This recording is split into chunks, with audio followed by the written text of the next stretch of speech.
peace. Assalamu alaikum wa rahmatullahi wa barakatuh, and a very pleasant afternoon to everyone. My name is, first I would like to acknowledge the traditional owners of the land where we meet and pay respects to the elders past, present and emerging.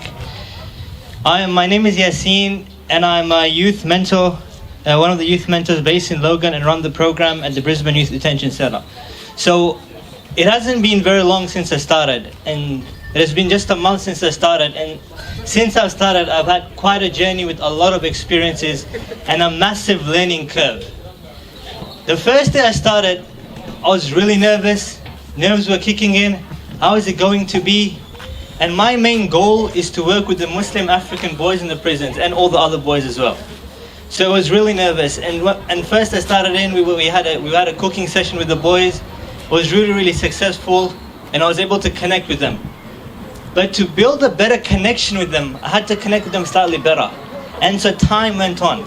So the next week, my second day, I was building a stronger and a better connection with them. And then as time went on, my connection with them got stronger. And a good way that I used to connect with them is, I used to ask them one question. And that question is, I ask everyone, and everyone gets it wrong all the time. And that question is, where am I from? Which country am I from? Right? Samaka knows. I'm Kenyan. Right? I'm born in Kenya. And no one will ever guess that. So they're going to have guess after guess after guess, and they're going to give up. And then when I tell them I'm from Kenya, they'll be like, no way. So that way we start building a better relationship with them. And it's been just a month, and some of the boys, we're speaking with them, and they've opened up to us. They've opened up how that teachers don't understand them, as was mentioned before, how they were struggling to identify themselves. They don't know who they are. They don't understand themselves. And when they try to express who they are, where they're from, it is not understood. And again, as it was mentioned before, it's really chaotic, right? And then they make some mistakes. And the reason why I wanted to do this, and I'm really passionate, is because I'm really passionate about helping people, attaching myself to helping people no matter who they are, where they're from. And helping people is really a massive thing in my religion. It is very rewarding. And one of the sayings of our Prophet Muhammad, may peace be upon him, is the most beloved people to God is the one who brings the most benefit to people. I hope everyone has a lovely day, a lovely event. I'll see you all soon. Have a good day. Thank you. Thank you, Yassine. Next we'll have Abiba. The African Youth Support Council also assists in facilitating communication between schools and parents where needed, and links students to the drop-in center to receive after-school homework support and socialize in a safe space. As a result of the African Youth Support Council team attending schools, the students have realized that the school has become more supportive of them. The students can also have culture breaks and afro without being in trouble. The school has a support system in place for African students who need extra support mentally, emotionally, and physically. The students are happy to be at school and feel supported, and that's all that matters to us. Thank you. So for those that don't know what restorative justice conferencing is, it's an order that's given by the courts for the perpetrator and the victim to restore a positive relationship. So with my experience throughout the restorative justice conferencing, I have been honored by a lot of young people who have requested me to sit into those conferencing. Those conferencing can be very difficult and tough to talk about, because the young person actually speaks about their crime and what they have done, and the emotional impact that has caused the victim, but also for themselves too, for them to realize what they have done and how they feel about it. So I've been honored enough to sit into a few of those conferences. And for me, those conferences is all about building a strong rapport, but the young people have to trust you. How you approach the situations. I've never sat, my first restorative conference, I was just like, oh, okay. How do I, when they speak about what they've done, you sometimes want to just fall into tears. You feel really emotional towards the situation, because when they start to explain to you why they did what they did. Some of the reasoning, you can say it's very, how would you say it? Like, you would think that it's like, really, why would you do that? Were you not thinking at the time? But then when you kind of dig deep to why and what led to that, that's where the factors come in. That's where you have that understanding in terms of why they did what they did. There's no excuse for obviously hurting somebody, and a lot of them tend to understand that, but it's after the damage has already been caused, So yeah, that's my experience. I really encourage, when young people get out, a lot of the work needs to be done out here in the community, not just while they're in the system. And if we don't have those conversations with young people while they're out here in the community, then we're going to see them keep coming back in. So yeah, thank you. I will invite Honourable Leanne Leonard MP to come and give a speech.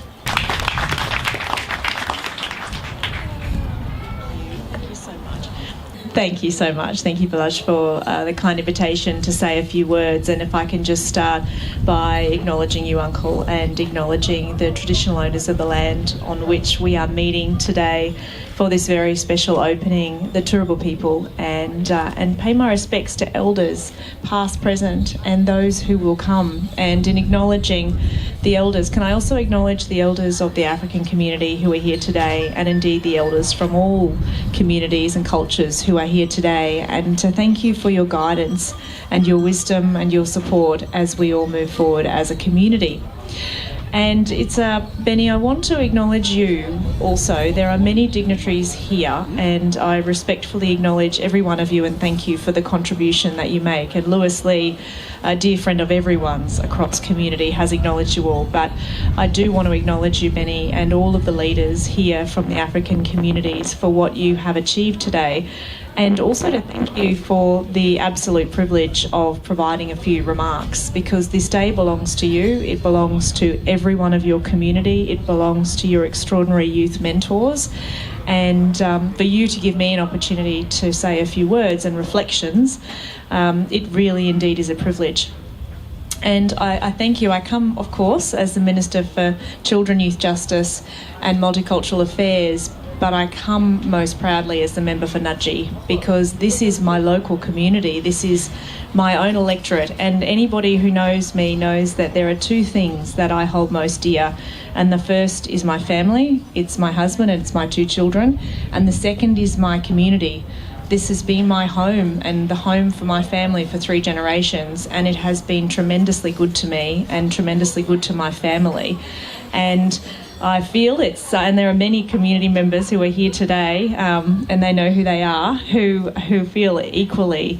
And I feel the highs of this community, and I celebrate the wonderful moments. And I also want to acknowledge my colleague Jared Cassidy, because he is the local councillor here, and he and I, we lead together and we serve together this local community. I know he's equally proud of being here. But this community for me, as I said, we share in the celebrations, but we also share in the pain. And our local community has felt deep pain in recent years. And of course, the local African community here know what I'm talking about. And what I heard in the stories and have heard over the years is that there isn't a place. There's not a place for young people to go. And we all need a place. And it has to be a safe space. And there hasn't been one here. And I acknowledge too the police colleagues who are here, because it was conversations with people like a local Boondall police station and the PCYC and Colleen Kelly, who I'm sure is here from council, and passionate local community members, and I see you over there too, Katie, and community leaders and elders trying to do something but not having a space and a place where we thought we could bring the energy and the heart that everyone had together. So there were lots of conversations. But those conversations have come to fruition today, Benny, through hard work, and I really do want to acknowledge the things that you said too, where you are above politics. I'm not here as a politician. I'm really here as a community servant, and you will work with anyone and continue to hold everyone to account for the issues that you see in community. And I've been I'll start back at the very beginning. Politics was never my aspiration. My parents always raised me that community service was honourable service. And always with the lesson that leaders have the great capacity to empower or impoverish those they lead.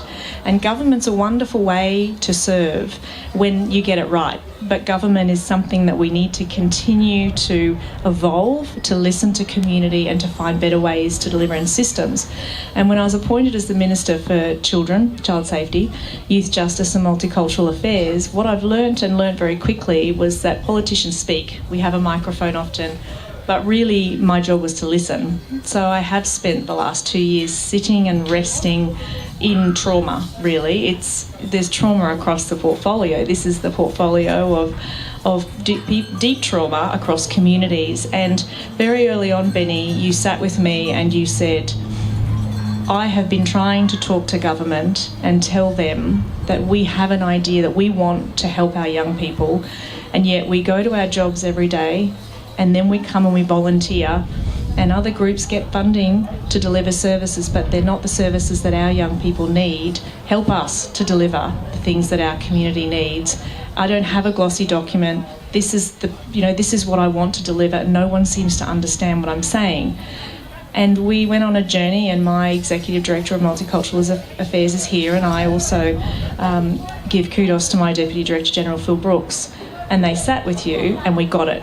And we just really had to listen. And I'm sorry that government wasn't listening as well as you would have liked. And we funded that program. And we're now supporting your extraordinary youth mentors who are so amazing and brilliant and powerful and amplifying the voices of young people. And you asked me to sit with families, and I sit with your young people in detention, and I sit with people in homes and communities and to hear their stories.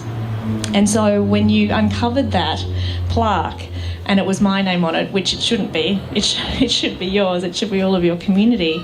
I really was moved. And politicians should never cry in public. It's not okay. It's one of my KPIs. Never cry in public. But I was deeply moved because what you have built here and brought here is something we have wanted for a long time. And also when you want your community to be seen, the other thing that, as you know, we're working on is the African reception at Parliament House. And that was I hope and will be my show of faith in all of your community, that we should lift up a deeper understanding of the incredible depth and passion and richness that you bring to the Queensland community. May every parliamentarian understand and come to see what I have seen, and that is that depth and richness.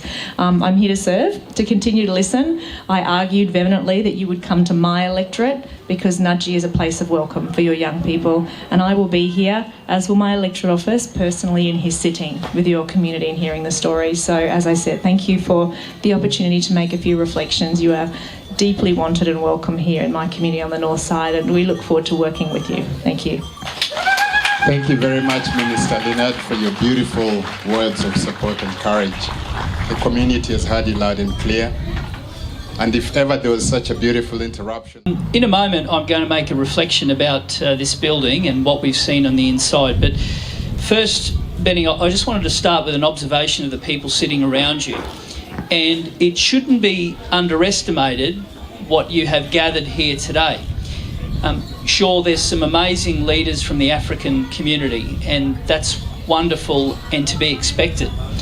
But from Uncle Barry's welcome, you saw that the longest running culture in the world values you and your people.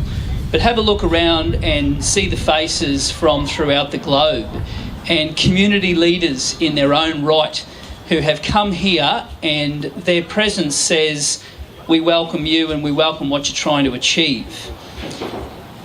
To have the police here shows that we as a state want to form a partnership that shows that we want your young people to understand that there is a future, and we want to work with them. And we want to see those who don't feel like they're loved and belonged know that they should be. And to have both sides of City Hall here today is just tremendous. And I wanted to come here today personally to convey both sides of the Queensland Parliament as well. Leanne's contribution will be without peer today. This is her patch, and it aligns perfectly with her portfolio, and you know how much she values what you do and your community does. But I want you to know that across the political divide, we all want to give every chance for your young people. And so it is inside this building that people will be able to come and they'll be able to get training and they'll be able to celebrate culture and they will be able to do all of the things that make them better humans. But above it, I want them to see that, and I want them to see the sign on that building and to know that they matter. And the work that you have done for many years is trailblazing. To you and all of your community, thank you. Things like this don't happen overnight. But by doing it, we can go forward as a community and we can give the next generation the knowledge that they are better being here in Australia and we are better for having them here as well. Thank you for what you do. Let's hear it for the future potential Premier of Queensland. Thank you. Hence, we need to have more people in our community, more leaders who are so connected to the roots that we can go to. The only way for us as young people in Australia to function properly is if the government, the local government, partners with our leaders who know who they are, who can help our young people navigate who they are in a new system so they understand who they are. A lot of young people don't know whether they're African or Australian. Some choose the easier one, I'm Australian. 90% of the time I'm in school, I'm in Australian society, I'm Australian. They go home, it's a different environment completely. Parents don't understand young people don't understand parents, teachers don't understand anybody. It's chaos. But when we have our parents who are so embedded with a knowledge of who they are, come together and support young people together with our local governments who have warmly welcomed us into this country, given us so many opportunities. We want to take advantage of those and make the most of them. Help us do that. Yeah, I don't know how to describe it. It was just amazing. Yeah, I hope there are a lot of activities that are going to take place here and our people are going to enjoy it.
So I've been asked to come here today to speak about our activities in the Westmoreton Youth Detention Centre. For the past 3 months or so, I have personally been attending Westmoreton at least once a week, and I'm proud to say that I've definitely seen a lot of progress with the boys, and I believe that we've actually caused them to open up quite a lot and progress as people, and we provide them with a lot of opportunities when they leave the centre, and even within the centre we run programs for cultural support, so drumming, dancing, singing, artworks, and even we'll just go in and play cards with them, play table tennis, whatever it is, even just sit with them sometimes, and we provide a very supportive environment for those boys to grow as people and hopefully turn their lives around.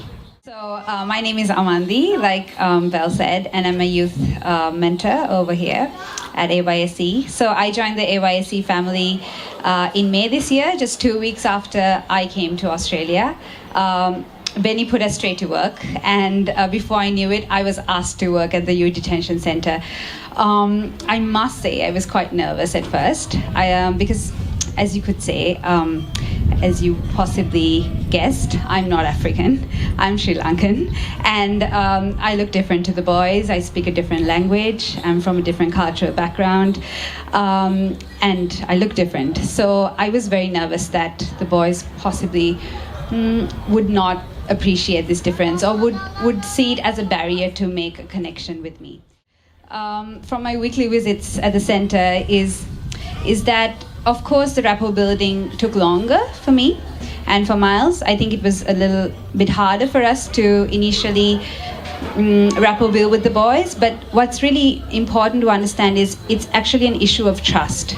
So, for example, once the boys started to trust us, then, the requests kept coming. Could you call my lawyer? Could you, arrange a hair workshop for us? Could you do our resumes? So the requests kept coming, but it really took a long time for them to kind of settle with us.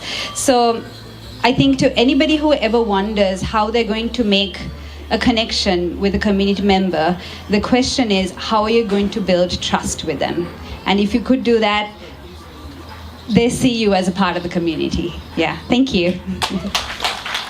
I want to acknowledge Uncle Barry. Not sure if he's still around.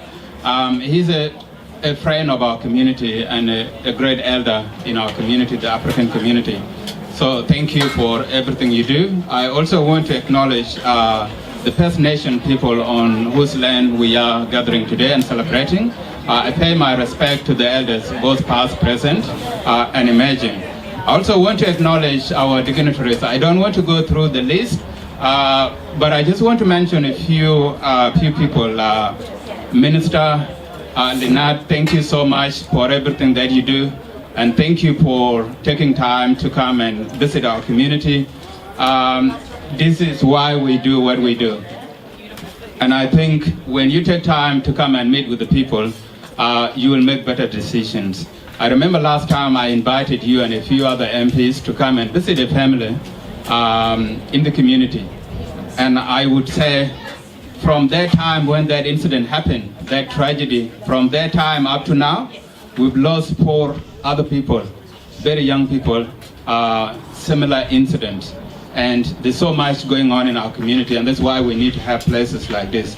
David, thank you so much for taking time to come as an alternative premier and looking for that job. So it's important for you to be here and to see what we do, so that you can take that conversation to your team. I'm not a member of any political party.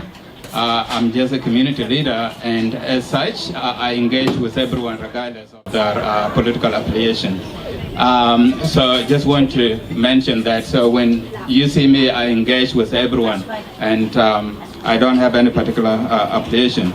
My passion comes from what I see every day, and I do have the privilege of being a community leader of the African community, and the thing that I see, the pain and the emotion and frustrations of our families every day is what drives me. There are a lot of people who think like, where do I get the energy from 7 days a week? And sometimes if I go home around 10 p.m., 11, that the day I would go home very early. And it's because of the pain that I feel, the empathy I have for the people. And much of the thing that I come across to every day, I don't share that with my own management committee members and even the youth mentors if it's not relevant to them. So it's very important for us to have that conversation and to let you know there's so much going on in our community. this is about the way we look after each other as a community, our culture. So it's about collective responsibility and shared vision for our families, our community, and everyone. So we work together. And when it comes to children and families, that's the responsibility of each and everyone. That's why we have the African village. And who constitute the village here in Brisbane and here in Queensland? That's the question we need to ask ourselves. So for me personally, and based on our model that I developed a couple of months ago, the village are all of you. The service providers, the government, the community, the families. If we work together and put our people first before our organization's interest, we can constitute the village and we can look after each other. So we are the village, all of us. Every single one of you who is here today, you have a place here, you have a room in this facility, and we need to work together to help our people.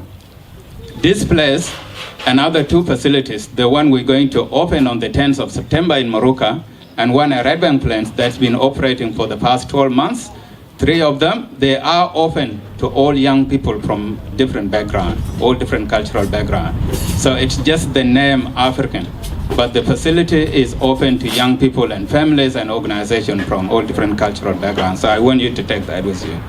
Earlier, for all of you, you went inside. Everything that you saw inside was made by African prisoners. And we will hear later on the acknowledgement. So they were not made, those artwork, the beautiful one, were not made outside. These are our people who are inside the prisons. And that's what happened. When you give someone an opportunity, they can change. And everyone can make a mistake. Give people a chance, empower them, and they will surprise you. And you've seen that today. We will honor them, and we will give them the opportunity to be better people. I also want to talk briefly about partnerships. For those of you who are here today, you've been hearing me a lot. The way I define partnerships when it comes to service providers and organizations and individuals is different from many other people. For me, it's not just about forums or meeting with community leaders. It's more than that. This is about introducing the system to the community. And that's why we have initiatives such as this. We need to bring the system to the community, to the grassroots communities. That's so important. We have to identify the social infrastructure in the grassroots community, the initiatives that are community driven. And if you are a service provider or a government agency, come to the community, come to places like this, deliver the services there. That's what we want, and that's what work with our community. We need to embed the system in the community and not expect the community to come to the system. And that's so important. That's the partnership I'm interested in. In the past couple of months, we've been working very closely with Qacc and Multicultural Australia and a few other organizations like Qacc Community Services, Multilink, and also Metro SAS. So these agencies have made enormous contribution to our initiatives. They do have African workers in their organization, and they never said that, well, we do have some African workers here. What's the point of investing in Qacc? The difference is that we as a community, we operate 7 days a week. And our policies and procedures are our people. When there is a need, even if it's 12 a.m., 1 a.m. at night, I would go out there. And if I was just working somewhere, I wouldn't be able to work in a very late night. That's the difference. For me, it's about our community and the needs and where I'm actually asked to go and do something.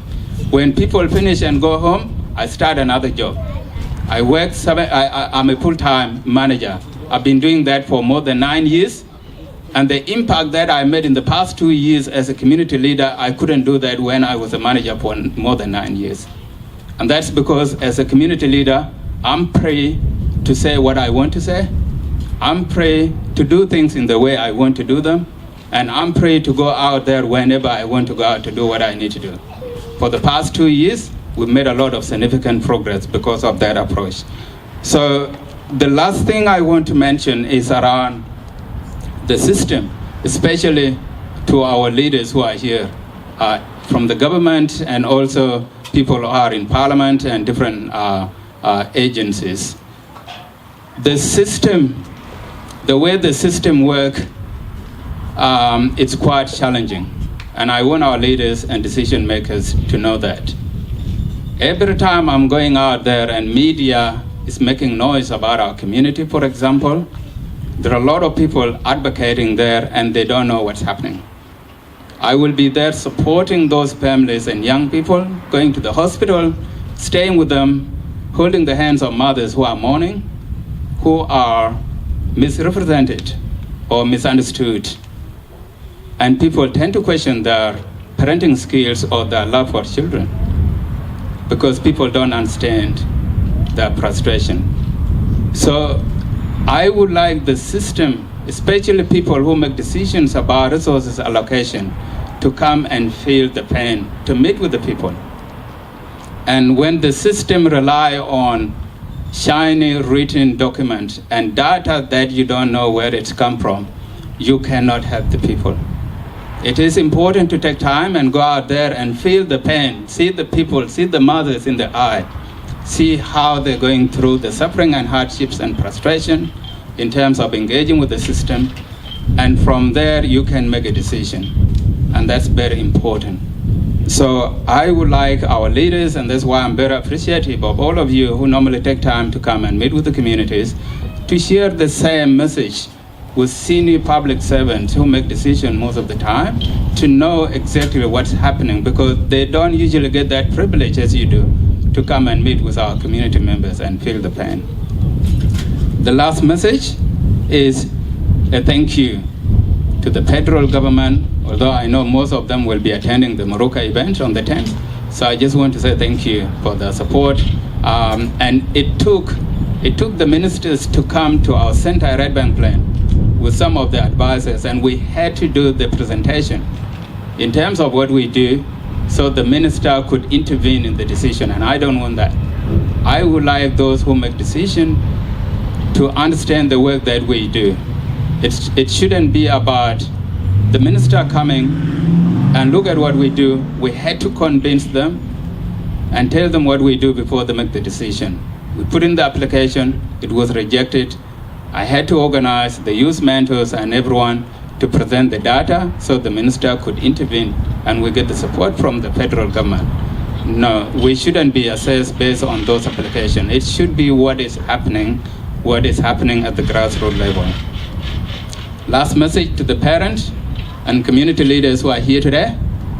The facility is here for you. And we cannot continue to sit at home and complain all the time, complain about the system and what's happening. We need to get out and engage with the system, have conversation with everyone, understand what's going on out there, and utilize the space. Meet with other service providers and ask for help. Ask for help, take the responsibility, take the lead, and utilize all of these resources. And there are very generous people out there, people who want to make a difference. But if you don't know them, you'll always form a negative opinion about them because you don't know their intention. But if you take time to communicate and engage with the people, you will understand that they have their heart and they care about you and they are genuine and they want to help you. Thank you so much.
our victories, our love, and our connections.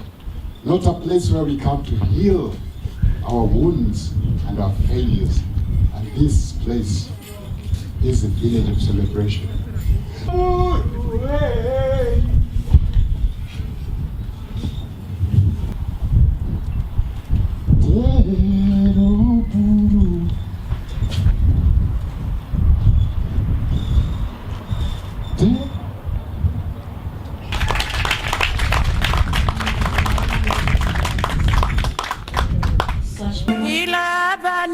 Africa já se acompanha. África, aquele movimento se manda vai pataca.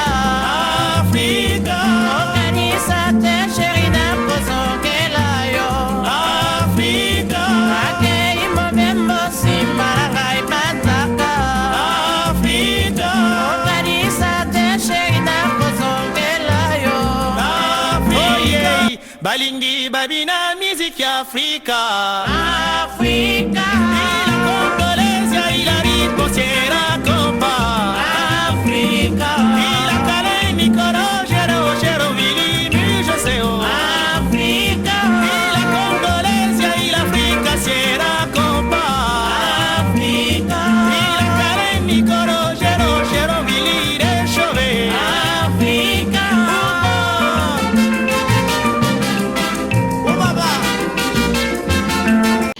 And the other success, of course, is the significant additional funding you've attracted from the federal government to establish this centre on the north side in Qacc and also on the south in Maruka. So that's a tribute to all of you and to your success, Qacc and the African Youth Support Council. And look, I would like to say a big thank you to the youth mentors. Today, hearing your stories, hearing your voice, and your words were really powerful. The dedication that you show is really brilliant and commendable. And I thank you, and I know all staff at Qacc thank you for the work that you're doing at the moment. And finally, I'd like to thank you, Benny, for your tireless leadership and your inspirational leadership. You're an inspiration to all of us, and you're a really great change agent. So thank you. This center, the African Village, is just an example of something that can work, but only with the support of everyone. This center is not because people are coming here to feel safe. Young people are coming here to feel safe. It's because the youth mentors are going to schools, are going to communities, making sure that every single space in this land is safe for young people, as it should be for every young people. So safety is vital for that sense of belonging and well-being. But it's up to us to make sure that that happens. So please continue supporting this initiative. Continue supporting the fantastic work, because this is a community empowerment model. And if the community is the only one really that can do that, we services, government, we cannot do that. It's with the community. But it doesn't happen overnight. We need the ongoing support. Thank you so much. Welcoming this amazing new addition to our community, in acknowledging the traditional owners on the land at which we're meeting, and thanking Uncle Barry for his words and welcome earlier this afternoon. Something that he said really resonated about the Zulman waterholes being a place where for thousands of generations Aboriginal people had a home and had a piece of their community that supported them, that nurtured them, that fed them, that watered them, and was the centre of their community. And right beside the Zulman waterholes, you now have the African village, which will do the exact same thing for your community. I think that's a really special thing, and yeah, thank you for reflecting on that, Uncle Barry. The village, the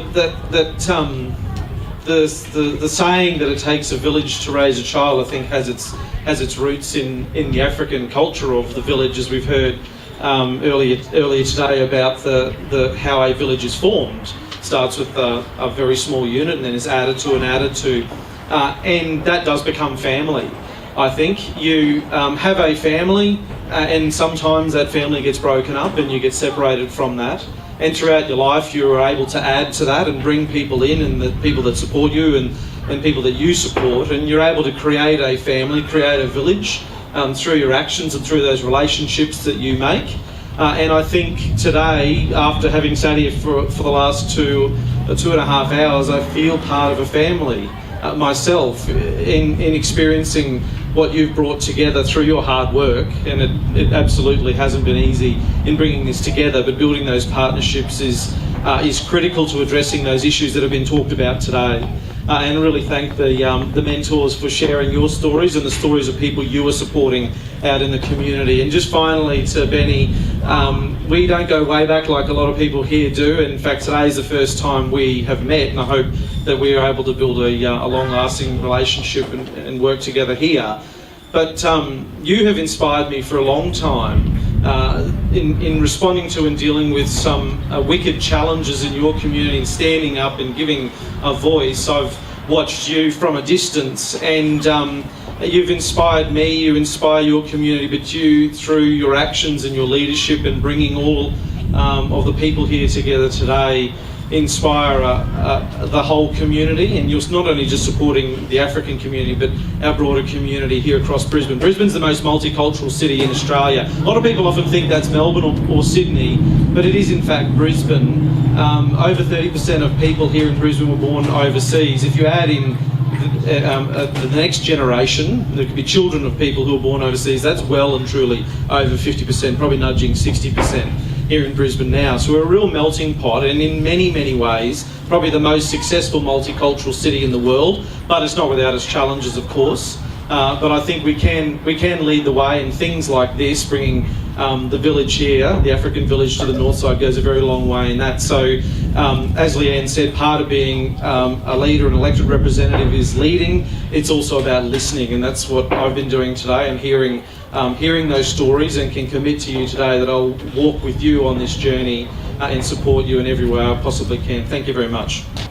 On behalf of the Queensland Police Service, I've got to thank people like Benny. Now, if I remember, these conversations first started right back in 2018 or 2019, particularly the African community members on the north side wanted something sort of some recognition or a safe place themselves. So I've got to say to you, all the members of the community that have stayed here, not only working through all the official speeches, which has been a long slog as well, but you've worked really hard, and now behind us is the result of that. So I've got to give you a massive congratulations in terms of that work that you've achieved there, because that is excellent.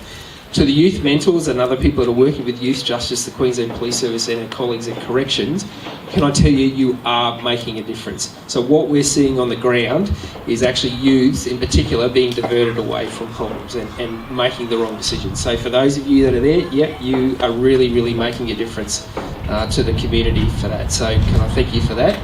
And as I said, I just want to give a commitment on behalf of the Queensland Police Service that we'll continue to listen, we'll continue to work with the African community, particularly on the north side of Meanjin here, and I hope that into the future that we can share some great successes together. So thank you. Thank you. It is my honor to be here with you today to celebrate the opening of this wonderful center.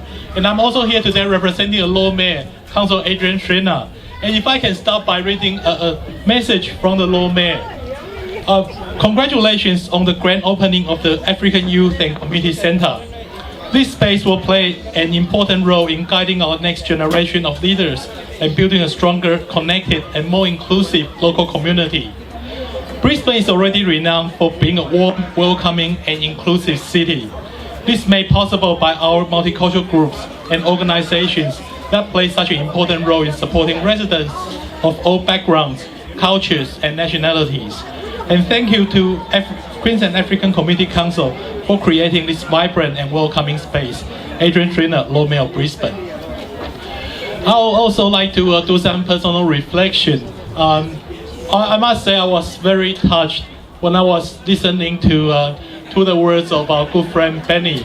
And as a migrant myself, there are a lot of things I can identify with what happened in your communities now.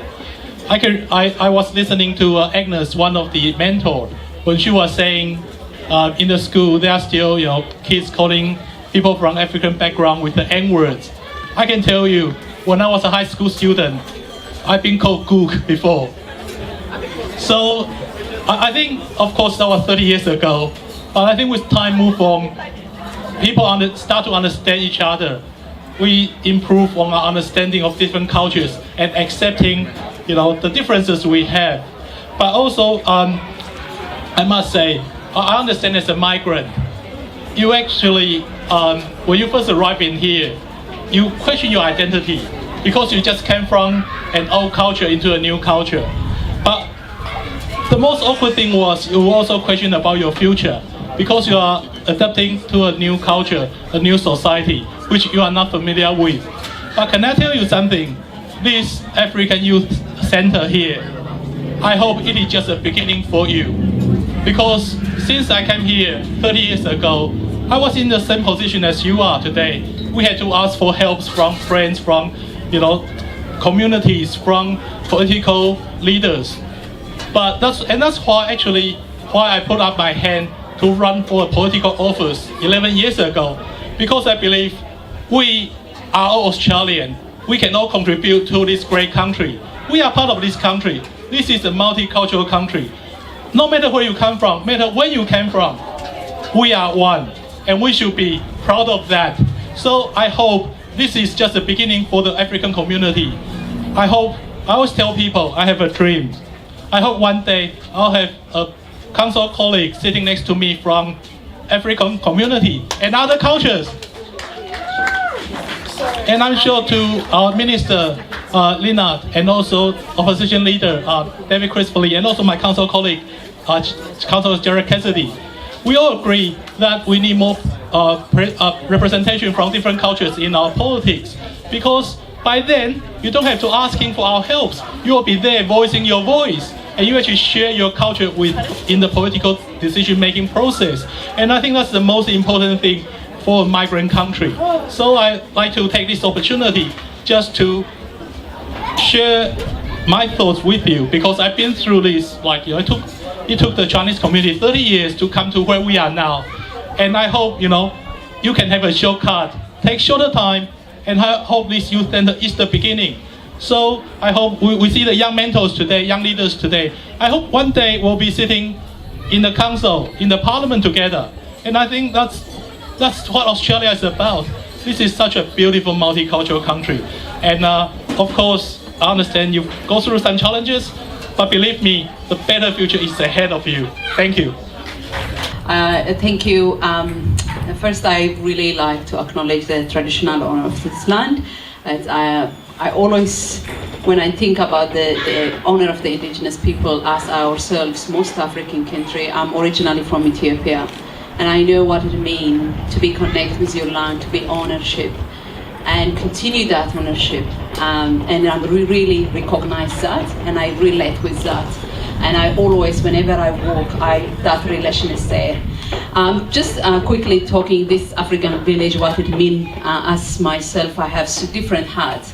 I give you that I'm a mom, I'm a woman, and also myself settling in this country with the opportunity when I feel Ethiopia because of the political activism.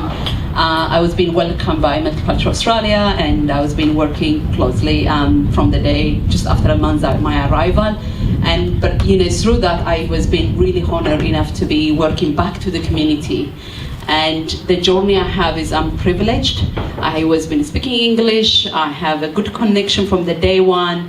Wasn't hard for me, but what I see is through my time, 10 years managing, supporting the community, those who are arriving from the day to really want to be productive and give this community back and be thankful, have a peace and security. And then it's diminishing because I was been working as a settlement case manager. Later on, I've been elected in my Ethiopian community as a community leader, and being active in wider community. I see that struggle of people who have not been privileged enough to be quickly to connect in this country. So connection starts from belonging, and belonging is where you call it home. Belonging when back home we just walk in anywhere in our elders, our community, we know where we to go. If not, if we have a problem with our parents, we go to the next door. That village gives that. But in here, if the service is closed 5 o'clock, there's no way to go. it's like a service, you've been service, you need to be appointment all the time. And with my work, especially focusing, I used to work in Inala area, because I understand, I recognize that often I don't give them appointment. You can come anytime when you are a problem. So sometimes it's too much to deal as a case manager at the time.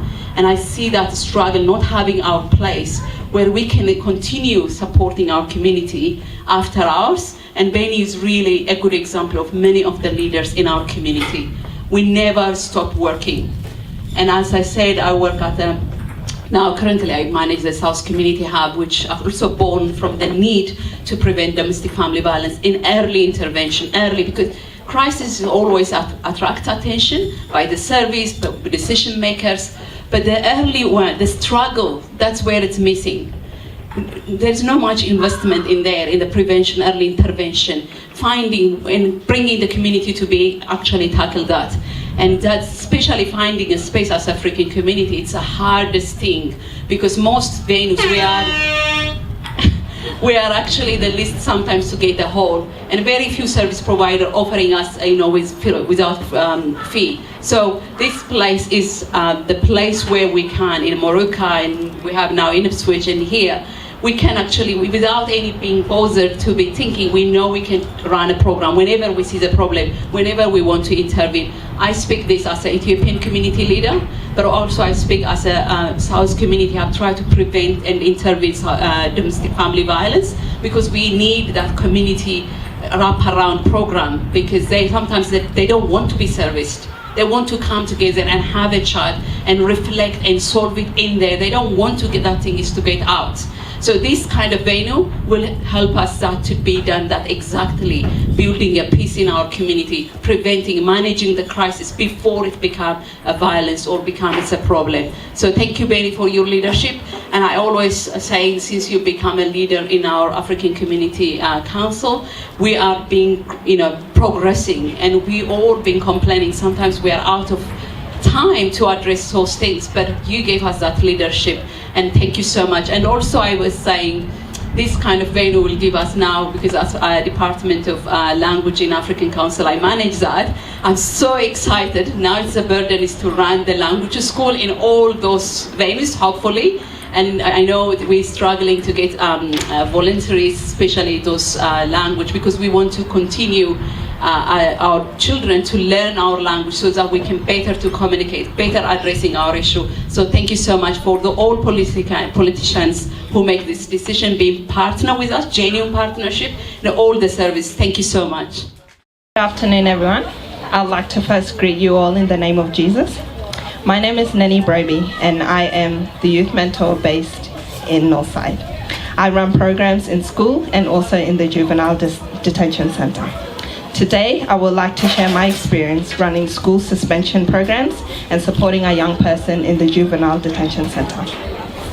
Before commencing support, the young person presented significant risk behaviors to self and others, including a disregard to rules and regulations and non-compliance behaviors, extreme aggression and violent behaviors towards staff and fellow peers, suicide risk, self-harm threats to self and others. Subsequent to years of exhausting and what felt like a never-ending cycle of attempts, BYDC referred to AYSC for support. Beginning October 2021, AYSC staff worked in close collaboration with the youth workers and caseworkers in BYDC to produce a strategic plan specific to the needs of the young person. AYSC staff commenced one-on-one intensive support for the young person on Monday and Wednesday every week, 6 hours a day. Since then, the young person displayed significant positive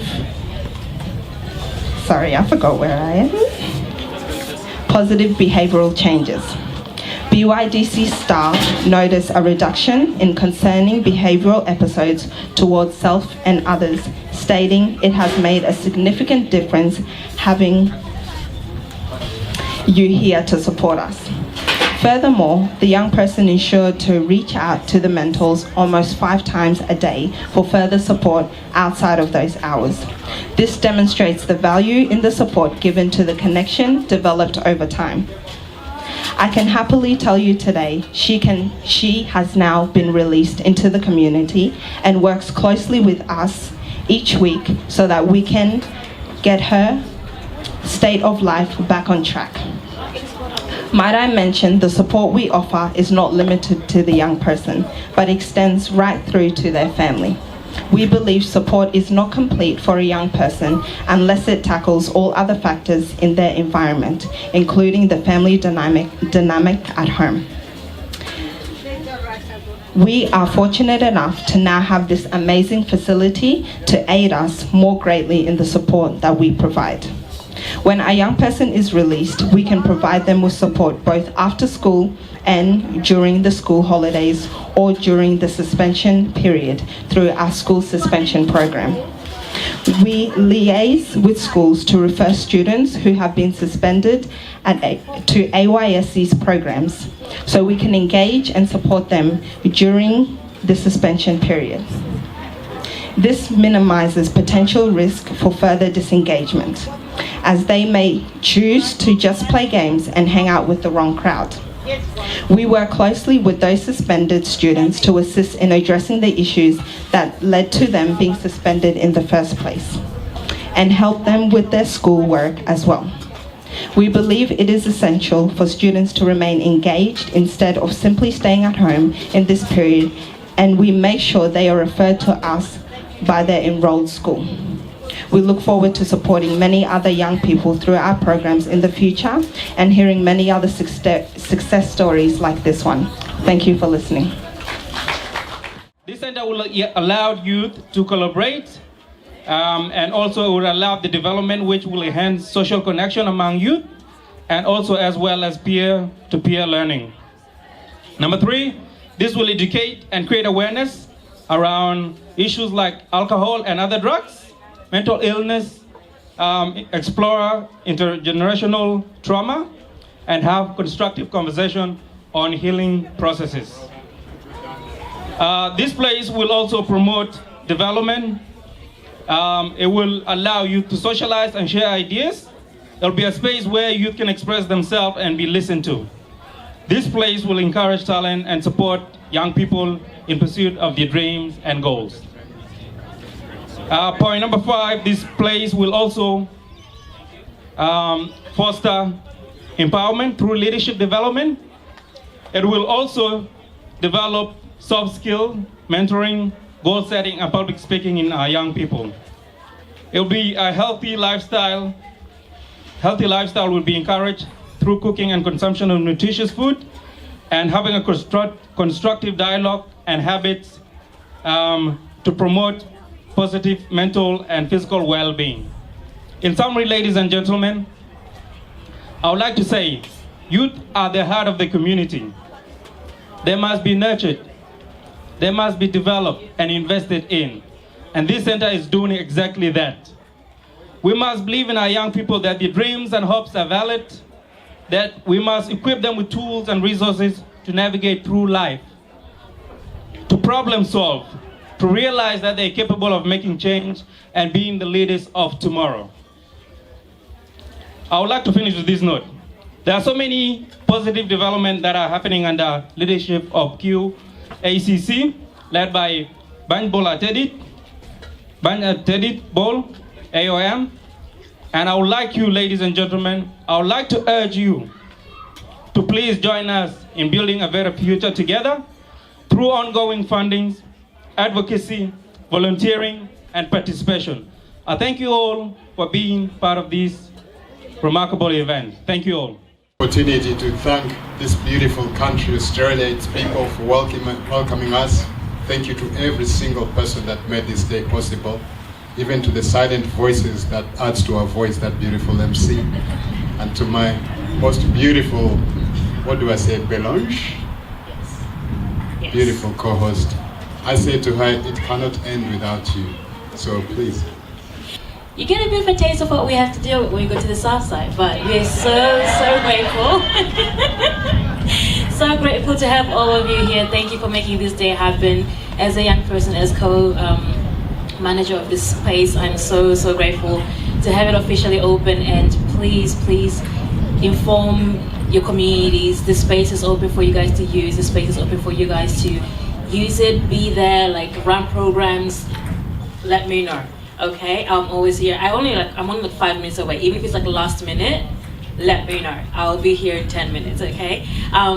We're gonna officially end, but not without cake. What is a ceremony without cake? We're gonna have a cake specially prepared for us by one of our community members, Nazreen. I'm so excited to have something sweet.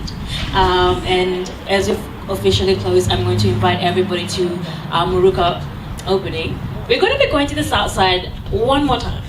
Okay, we're going to have an opening on the September the 10th. That's going to be in Muruka from 1 p.m. Please rock up, support our youth workers that are there as well. Konsi, who was dancing earlier with their Choli group, she's the center manager of that space, so it would be amazing if we could all show up for her and to support the community in that area.